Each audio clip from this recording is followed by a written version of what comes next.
আসসালামু আলাইকুম, welcome my channel. সকালের সুখের ঘুম। মনের জেদকে হাতিয়ার বানিয়ে সকালের ঘুমকে হারাতে পারলে সফল হবেন নিজের কাজে। আসুন জেনে নিই সকালে ঘুম থেকে উঠলে কত সুফল পাওয়া যায়। সকালের প্রার্থনা খুব সহজে অতি দ্রুত পূরণ হয়। সঠিক সিদ্ধান্ত নেওয়ার উপযুক্ত সময়। বিশুদ্ধ বাতাসে শ্বাস নেওয়ার সুযোগ পাওয়া যায়, যা শরীরের পক্ষে ভালো। দেহ মন সুস্থ, সতেজ ও সক্রিয় থাকে। অলসতা দূর হয়। মানসিক চাপ কমে। সারাদিন গতিময় কাজ করার জন্য শক্তি পাওয়া যায়।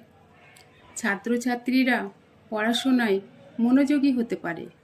মস্তিষ্কের কার্যক্ষমতা বৃদ্ধি পায়। স্মৃতিশক্তি প্রখর হয়। স্থূলতা নিয়ন্ত্রণে থাকে। অবসাদের ঝুঁকি কমে যায়। সময় বেশি পাওয়া যায়। সব কাজ ঠিকমতো হয়। কাজ জমে থাকে না। ব্যস্ততার চাপ কমে। নেতিবাচক চিন্তা দূর হয়। অকাল মৃত্যু রোধ হয়। আয়ু বৃদ্ধি পায়। নানা রকম রোগ ব্যাধি নিয়ন্ত্রণ করা যায়। রাতে তাড়াতাড়ি ঘুম আসে। সকালে ঘুম থেকে ওঠা কষ্টসাধ্য হলেও যদি অভ্যাস করা যায়, অল্প দিনের মধ্যে সহজসাধ্য হয়ে যায়। Thank you so much for watching my video.